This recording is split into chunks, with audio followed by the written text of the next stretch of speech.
Some people are born with no talent, but others are born with all of the talents. And that's me. Don't worry, guys, that's not me saying that. I'm just quoting Kat Torres, the international model turned spiritual guru who is about to spend the next 8 years of her life in a Brazilian prison. She went from partying on yachts with Russian oligarchs and people like Leonardo DiCaprio all the way to jail. So, what exactly did she do and how did she do it? Well, today we are going to break down everything we know so far about this story and buckle up because it is a crazy one. Sit back, relax, and take a nice deep breath. It's time to let the fresh air in.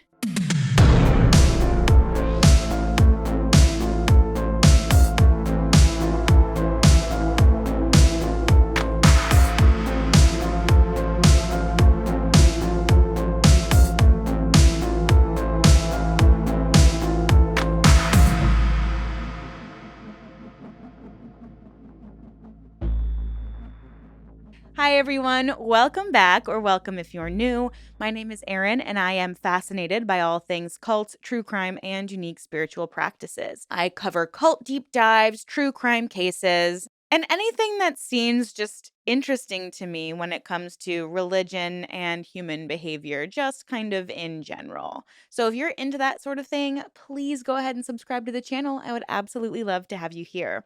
Also, this summer, I am featuring some teachers, and I am so excited to bring you today's Amazon teacher wish list. All right, today's teacher is Hope. Hope writes, "Hi, my name is Hope, and I'm a second year English teacher in Florida. I'm 28 years old and teach primarily ninth grade English, but I also teach a college level media studies class. We actually cover podcasts and YouTube in that class, and my students always think it's weird/funny how much I am personally interested in murder and cults. Girl, you are not alone there. I think everyone in my real life is deeply concerned for my mental health. I have an Amazon wish list that I updated and edit all the time as I learn through experience what I need for my classroom. I'm sharing it with you, but please do not feel the need to do anything with it. I figured I'd give it a try." Oh, well, Hope, thank you so much for supporting the channel and teaching students about media and all the hard work you do. I can only imagine that ninth grade is really hard.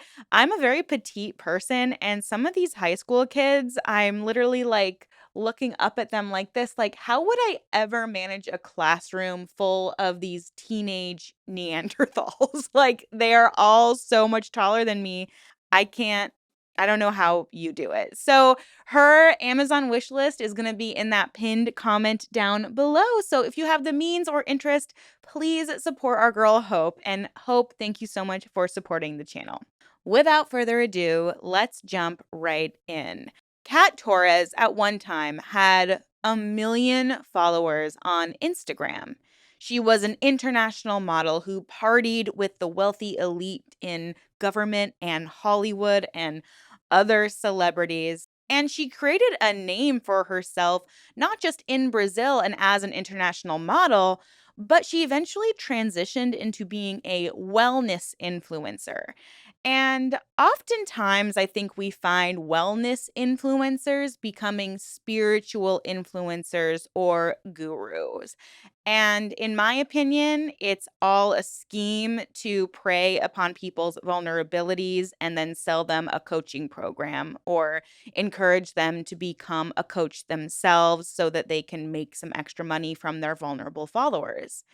And Kat Torres is no exception, except she is now convicted of sex trafficking and is being sent to prison. This situation has been a little bit difficult for me to research because a lot of the articles are in Portuguese, and I obviously don't speak Portuguese, but there are BBC UK articles and even a documentary that was released, and I'll make sure to leave all of those down either in the description of this video or in the pinned comment down below because you will get to hear from some real survivors in the documentary. So it's very, very important to always hear things from their mouths directly. So you might be thinking, Erin, I have no idea who or what you're talking about. So let's jump right into it.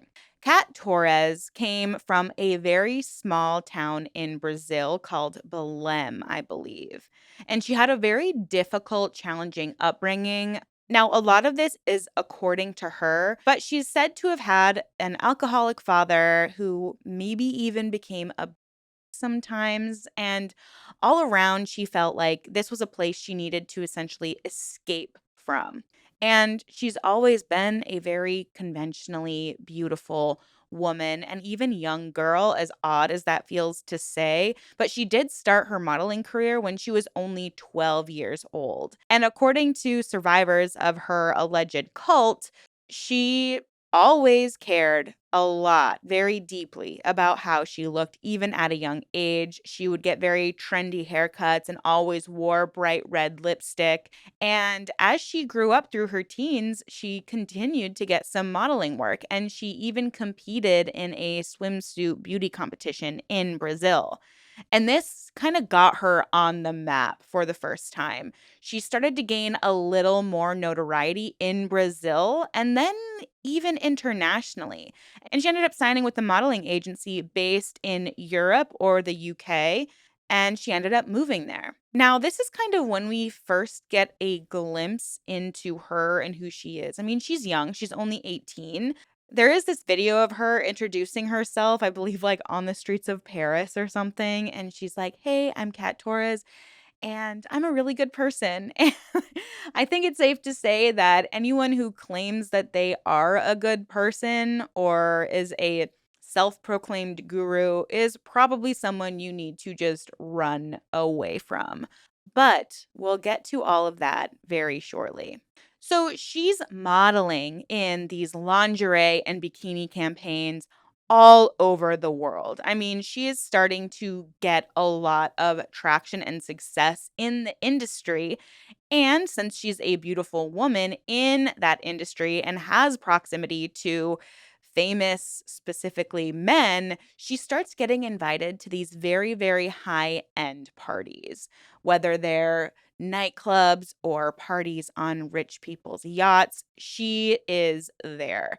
And she actually is pictured as partying with Leonardo DiCaprio and was even rumored to have been dating him at one point, which wouldn't be surprising considering she's what, her late teens, early 20s at this point, and we all know that Leo D likes him young. So, just like with all of Leonardo DiCaprio's girlfriends, she ends up on even more magazines, and people start to recognize her and they learn her name. So, safe to say, Kat Torres is making a lot of connections. She is meeting a lot of wealthy men who are in very powerful positions. So many wealthy men that allegedly she was a sugar baby at one point. Kat Torres eventually moves to New York City. She's gained all of this notoriety. She's a model, she's an aspiring actor, and she picks New York City as like the mecca of where she wants to pursue all of her dreams and goals. Somehow she's able to afford a beautiful apartment. It is a high rise just in the center of New York City. And people began to speculate, including her friends, like, where is she getting all of this money? I mean, we know that New York is expensive. So, this apartment, there's no way that this apartment is cheap. And just like we see with so many of these wellness influencers who say they manifested themselves out of a difficult or dark situation or a lifestyle of poverty, all of a sudden we see them living this luxurious lifestyle, claiming that they just manifested it out of thin air, not that they have beautiful privilege and the privilege of being an international model and meeting a lot of wealthy people who allegedly fund that lifestyle. Like, girl, you're not manifesting this. You're trading favors for money, which is absolutely fine. Let's just be a little more transparent about it. Allegedly, Kat Torres was the sugar baby to a major Russian oligarch, one who was friends with Vladimir Putin. I mean, we don't even know who this man is. She never said his name. She just would refer to him as A. She's literally getting flown out to different countries to hang out with him on his yacht and meet all of these other well-to-do people. She is basically arm candy for high up government officials, and these men are honestly kind of scary. But from the outside looking in, it looks like she is just living this extraordinary life. She's posting her skincare routine on Instagram and talking about how she's manifested this beautiful life for herself. And she even starts giving advice to her followers regarding men, business, relationships, how to attract money, all of the classic Q&A influencer stuff that we still see every single day. And this, oddly enough, gave her more status online, especially among women, because there was this idea that this beautiful woman could be a model. She has been a model, but instead, she is choosing to give us advice online. She kind of transitions into a wellness influencer. And so it seems from the outside like she's kind of sacrificing this big time career so that she can help other women manifest whatever they want. But that isn't really what was going on behind the scenes. So, allegedly, during her time living in New York, she ended up having to get a breast augmentation surgery. She allegedly had some kind of flesh eating disease, and it caused her to have to get this surgery that changed the way her body looked. And her roommate actually alleged that she wasn't able to get the same value in her life because she was no longer seen by some of these wealthy men as a sex symbol. So they weren't flying her out as often because she wasn't going to be a bikini model with the scarring that she had. And I know beauty standards are changing, luckily, where we're embracing these stretch marks we have, our different sizes, our scars, if you've had a cesarean, we're starting to embrace that so much more, but this was kind of back in like 2017, 2018, I believe. And I think when you've built a life that is based completely on how you look on the outside, when you feel like you've lost that allure, you've lost that sense of value, it can be really, really difficult to come back for that. Plus, she's gotten used to living a certain lifestyle. So if all of a sudden she loses thing that is funding her lifestyle, it's going to be a massive, massive change for her in her life. So around this time, she finds herself in California and she is deciding that since she's not really able to be a model in the same way that she was used to, that she was going to pursue acting. But a caveat to this is that she knew the deep, dark, maybe even sexual secrets of some high ups in Hollywood, allegedly. So it wasn't as easy as she thought it was going to be. One day she decides to take ayahuasca, which we've talked about before on this channel. If you want to learn all about this culty ayahuasca retreat, you can do so here. But ayahuasca, it's far more common in Brazil, apparently, than it is here. So she had an understanding of this being like a spiritual experience for her. And I think that since she was feeling like she didn't have much purpose, she was probably searching for that purpose. And apparently, when she took ayahuasca, she literally, it was like a flip switched in her, and she was completely a different person. All of a sudden, she believed that she was hearing what she called the voice. And this is truly what transitioned her from international yacht hopping model to wellness influencer. It's this idea of false altruism that a lot of people got from her. She left this glamorous life so she could become more wholesome, more sweet, more innocent, and just pursue her life purpose of helping women achieve their dreams. That was her new life goal. She didn't need the modeling. She was stripping away from that lifestyle to transition into being someone who was of service to others. But that's really not what was going on. She was probably just as lost as most of her followers.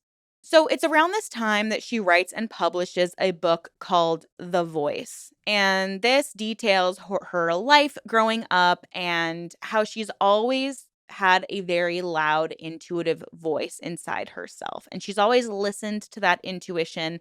And now she calls it The Voice. Even in interviews discussing the book in Brazil, she talks about how she channeled the entire book. She doesn't even remember writing it. It's very Abraham Hicks. Like she just sat at her computer one day and the words just flew through her and manifested into this book called The Voice. This was the voice that she would use to manipulate many, many women into doing things they were really uncomfortable with doing and exploiting themselves, all to just make Kat Torres money.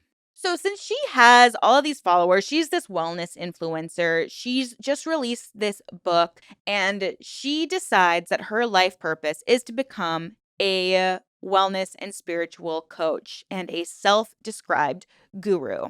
She actually started a website where you could sign up for both group coaching and one on one coaching. And the one on one coaching was, I think, like $150. And it was so you would have access to her. In this website, she claimed that she could literally change your life.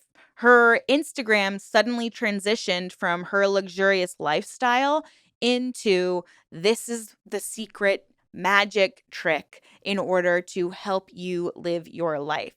I mean, she allegedly did use magic to transform her own life, so why should it be any different for you? She came from the slums of Brazil and became an international model. Obviously, you can do that, right? I mean, she's effectively been living this lie for years. Her lifestyle wasn't always funded by her international modeling career. It was funded by her sugar daddy. And now her money, her income, her lifestyle isn't manifesting magically into existence. She is preying upon vulnerable women who are believing that if they listen to her, they're going to gain the riches that she received. When what she was really doing behind the scenes was teaching these women to be escorts. And not even just teaching them, but she was forcing women into it. According to her ex husband, she was really passionate about being a coach. She idolized Tony Robbins and kind of combined his motivational teachings in with spiritual teachings. And one of her favorites was someone called John of God, who I'm definitely going to be doing a deep dive on. And conveniently, one of you emailed me about this the very same week I started researching for this video. And I was like, this is absolutely wild because not a lot of people know about John of God. He has like 100 allegations of SA and he's a convicted R-worder. And this is the man that Kat Torres is looking towards to derive all of her spiritual teachings from. And of course, paganism and witchcraft, which we will talk about very soon. It seems like she was just creating like a smorgasbord of different spiritual practices that resonated with her or she thought would resonate with other women. I mean, I know for me, I am such a witchy chick. Like, I really wish magic was real. I would love to make spells. I love visiting Salem and learning the history about everything and just like pretending I'm magic. And maybe in some ways, we are. I do believe that we all have special gifts, whether it's, you know, being able to listen to your intuition or when you get that gut feeling or you're thinking about a song and that song comes on the radio. Moments like that are what I live for. So I feel like this would resonate with a lot of women who feel a little bit lost and they want purpose and not only want purpose, but they want to feel special. A lot of the women that she targeted were homeless or wanting a better life for themselves and came from a different country or had just gotten out of an abusive relationship. I mean, it's the classic telltale cult tactic of finding people who are at their most vulnerable and exploiting those vulnerabilities by telling them that you have the answer to their question. I mean, Kat literally said, if you listen to me, all of your dreams will come true. The clients that don't listen to me, they never get what they want. And then she would even threaten to curse people. if they decided to leave or speak out against her. Of course, she would deny all of these allegations later. So, we mentioned earlier that you could pay a fee to get a one-on-one consultation with Kat, and it seems like this was her way of connecting deeper with her followers. These women would share their deepest, darkest desires and secrets. I mean, they really think that Kat is there to help them, but what they're really doing is offering her a ton of collateral that she would be able to use later and exploit later. Because when she found out someone needed money or was homeless, the first thing she would do was offer them free places to stay if they became her personal assistant. And that's exactly what happened to several of the survivors of today's story. One of her survivors, named Anna, even left university to go move in with her because Kat said she would get free room and board and also get paid to basically be Kat's assistant. But the caveat to this was she had to be at Kat's beck and call 24/7. She says she barely slept. She said Kat would go so far as to need her to stand and talk to her while Kat was in the shower. Like, Kat could never be alone with her own thoughts.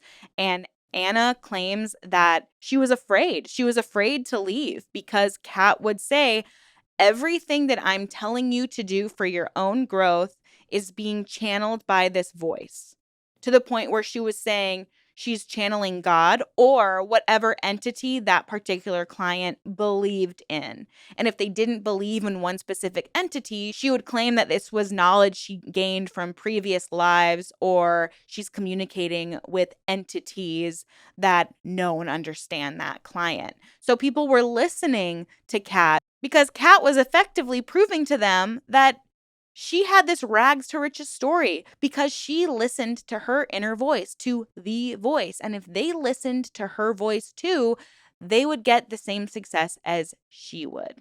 Luckily, after 3 months, Anna was able to escape, but she says that she was so mentally discombobulated that it took a year for her to truly be able to stop maintaining contact with Kat. And she says she's still recovering from the mental games that Kat was constantly playing with her.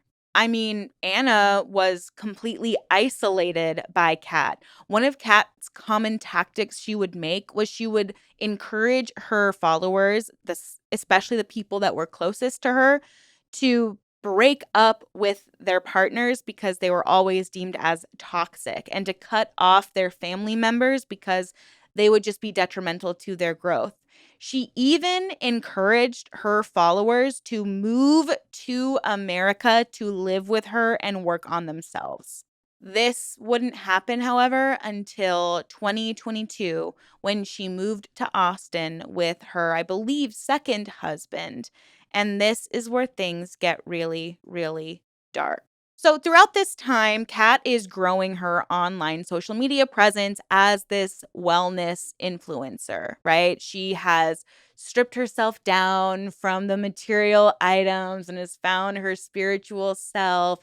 And she can coach other women to get all of the riches that she has, because you can manifest riches without doing anything at all.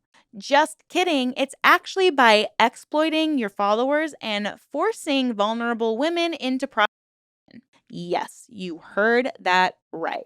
Kat Torres was basically a pimp and claimed that she was able to manifest all of her wealth by just listening to the voice in her head. So Kat is taking to social media and is inviting people to come work with her.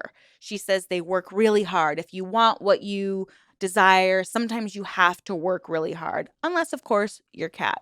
So Kat is on social media and she starts calling her inner circle the Witch Clan. And she's inviting women to come and move into this mansion in Austin with her. She would charge several $100s for a consultation, figure out a woman's pain point, and then encourage them to move in with her. Now, we know of 3 women who were involved in this witch clan, but up to 20 women actually testified against Kat in court. So it's safe to say that there were probably more survivors than what's mentioned here. But in today's story, we're talking about 3 women named Desiree, Letitia, and Sol. According to Desiree, who wrote a book about her experience, Kat was trying to convince her to move all the way to Austin. And like before she could even say no or get off the phone with Kat had already purchased her plane ticket. And so Desiree felt obligated to go. Plus, I mean, some of these women were homeless, jobless, wanting a better life for themselves. They get the opportunity to go live somewhere for free and make money, and they're told that being within close proximity to Kat will help them manifest what they want because they'll be able to listen to the voice that she hears because she'll channel it for them. Of course, they're going to go. So, when the women would show up to this house, they would see that Kat had this like magic witch room where she had different deities on the wall. She had tarot cards, crystals. I mean, stuff that people who are kind of into that sort of thing, into mysticism or even into yoga, it sounds like she infiltrated the yoga community in Austin as well, might be interested in. I mean, I have tarot cards, I have singing bowls, I have crystals, and just because I like that kind of stuff, am I convinced at this point in my cult busting career that any of the mystical properties that these spiritual practices claim to have or promote are real? Probably not, but it's fun to pretend that I have the gift of magic, right? I am just saying that so that we don't victim shame because I could totally see women that I've known or meet when I was a certain age or a certain vulnerability, looking for purpose, looking for something new. I could totally see myself going to essentially a at-home retreat to spend time with someone that is more wise than me. I mean, she's claiming to be a life coach who can hear the word of God and give you guidance on your life. Absolutely, I want that if I'm homeless, jobless, and in a country that is completely foreign to me where it's my maybe second, third, or fourth language that they speak. So once Kat had basically asserted her dominance over the women by making them clean and stay awake for 21 hours a day, working and instilling this fear in them because her husband had a collection of guns, so they were horrified to even ask any questions or try to leave. She started bringing them one by one, it seems, into this little witchy room or studio space where she would do these individual healing sessions with them. So it seems that in these sessions, the women would come out being ready to go work at a strip club. Basically, what Kat would do is she would say that these women had to prove to God that they were willing to get out of their comfort zone in order to get what they want. Basically, they had to prove to God that they were deserving of the things that they wanted by sacrificing things like their body and their comfort.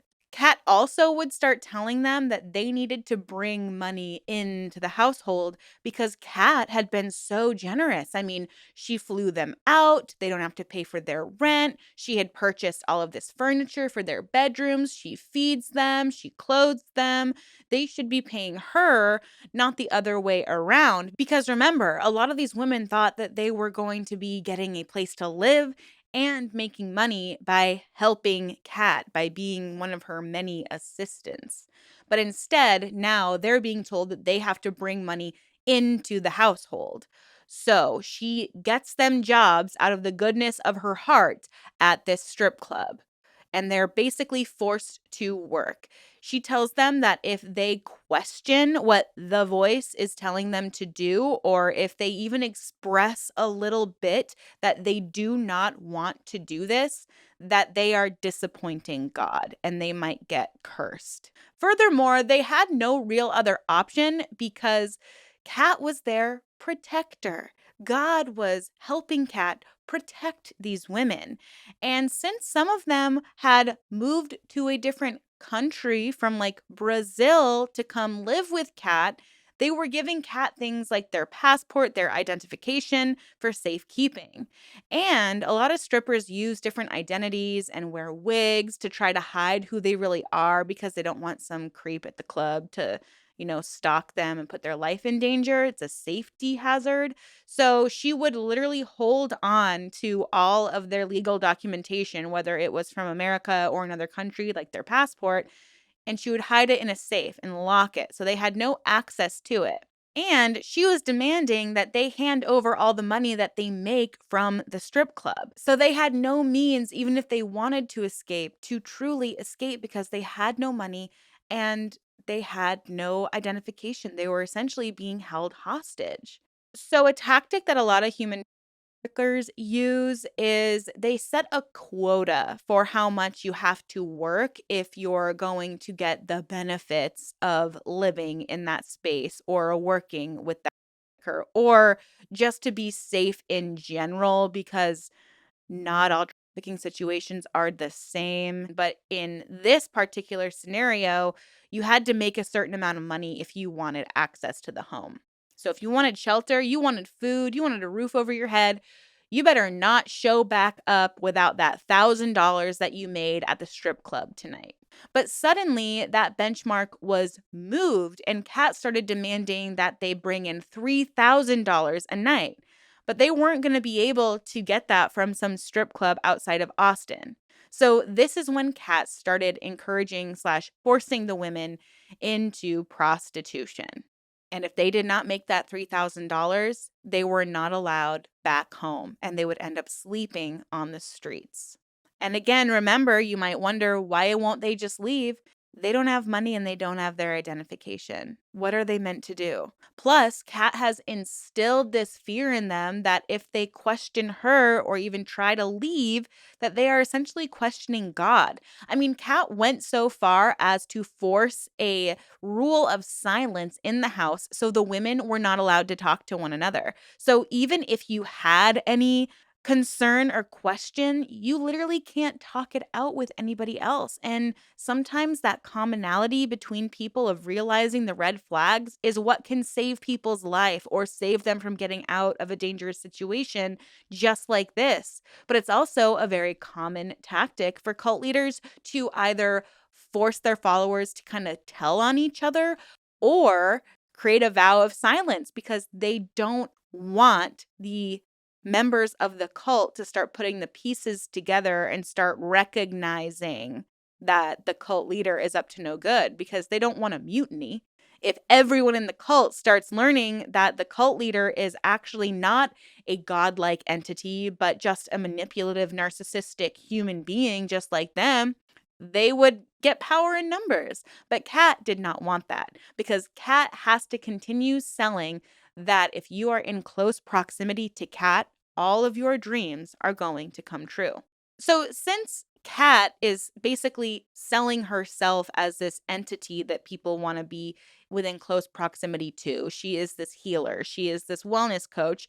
People were paying to be close to her. And she started doing something called spiritual baths. So, essentially, someone would go over to her house, take a bath, and while they were in the bath, Kat would offer them a guided meditation surrounding the thing they wanted to manifest, which was almost always some mixture of money or confidence. And when Kat would do the guided meditation, she would literally have them visualize men looking at them, men handing them suitcases of money, them being so confident because the men are wanting to throw their money at them and spend all this time with them.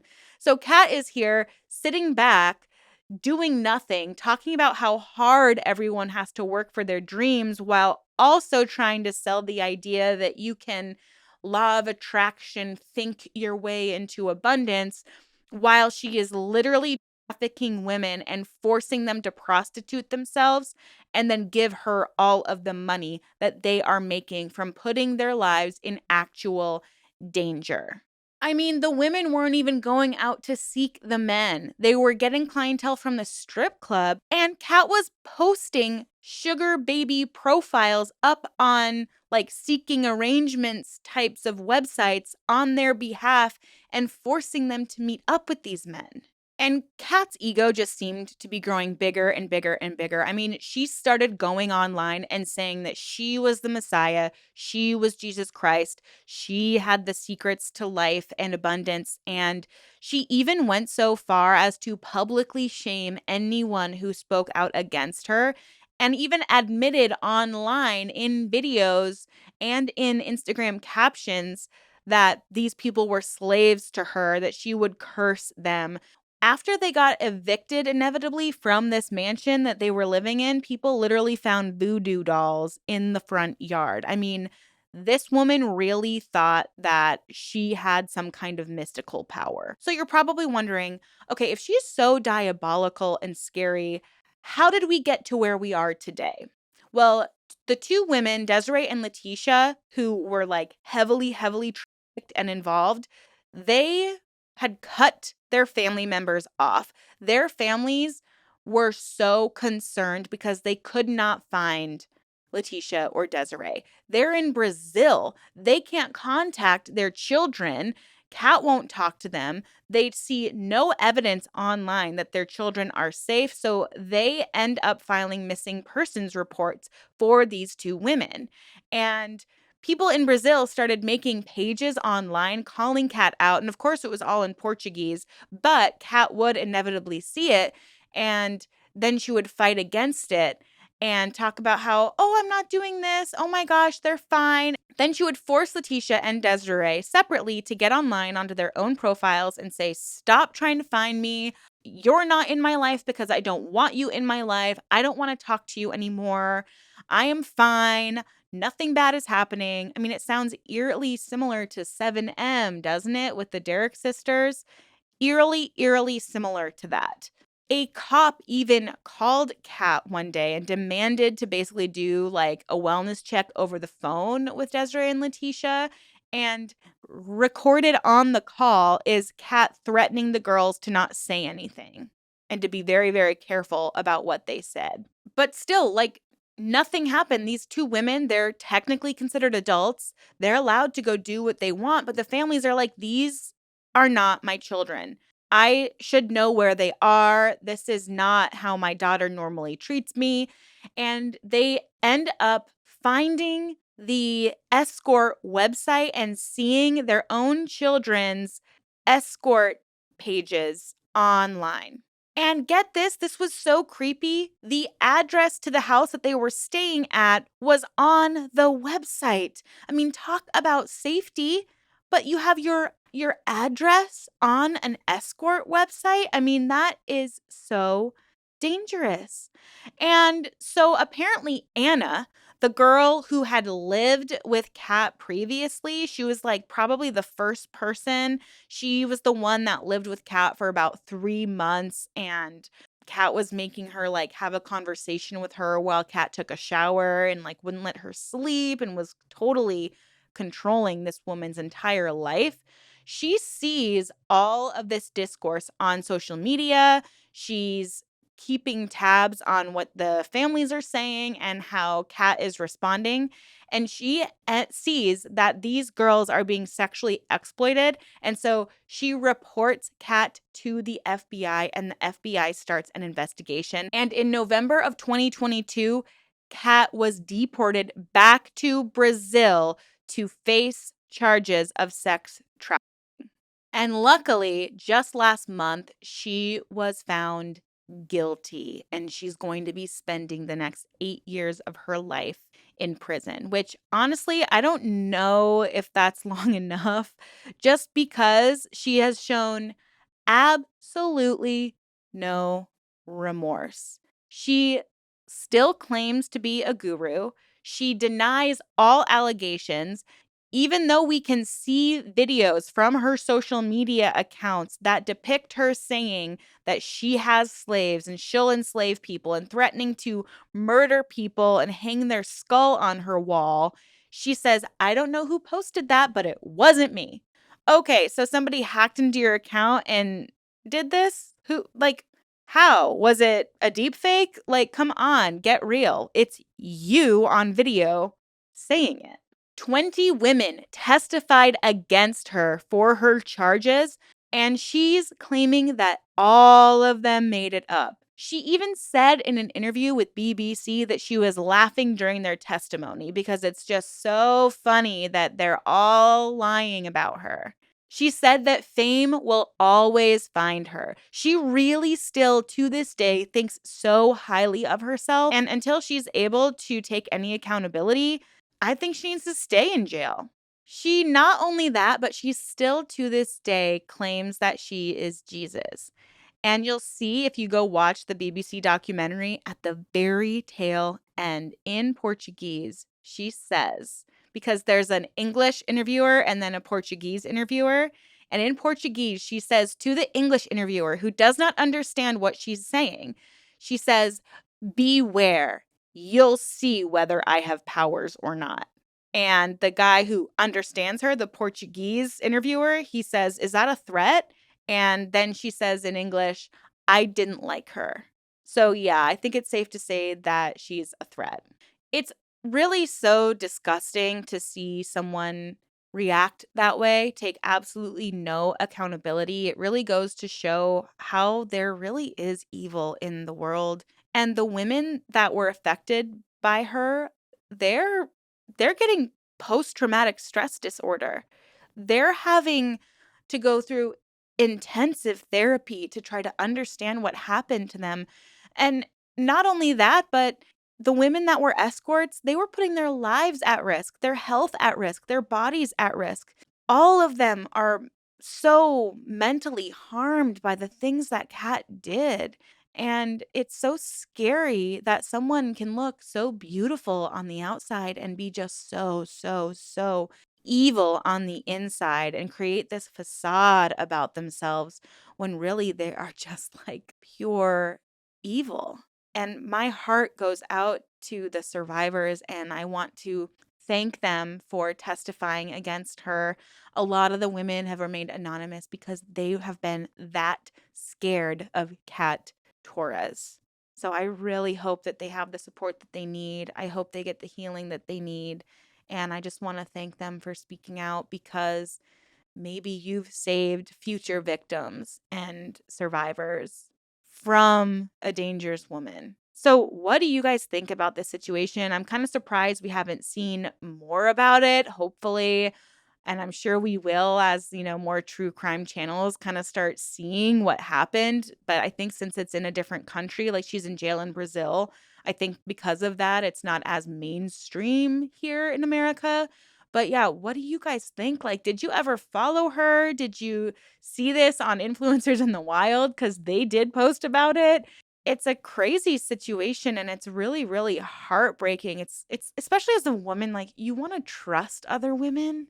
You want to fight for other women, you want to help other women, and to see that someone was literally targeting vulnerable women who just gotten out of a breakup, had a bad home life, were homeless, were jobless, were transitioning from one place of life into another. We're transitioning from job to job, or we're just lost in any way, and they think that they're paying someone for help and then they end up just completely traumatized. It really breaks my heart and it speaks to a larger problem I've seen a lot in the spiritual influencer space, these courses where it's like take my course and it will heal you of all trauma, or also take my course to become someone who can make courses. Let me teach you how to make courses. Let me get you credited to heal other people's trauma. And it's like, none of you are licensed therapists or psychologists. Please stop exploiting people when they're the most vulnerable. And on Sunday, I actually have a little bonus video coming out for you guys detailing the dangers of law of attraction coaches and spiritual influencer coaches and coaching for coaches and coaches being coached on how to coach. We are going to get into all of that in my video on Sunday, so stay tuned for that. And as always, let me know what you think about this video. Thank you guys so much for supporting me and tuning in for today. And please don't forget to support our teacher, Hope. Remember that Amazon wishlist is down in the pinned comment down below. And thank y'all so much once again. I will see you in my next video very soon. Stay safe out there, ask questions, and always stay skeptical. I'll see you soon. Bye.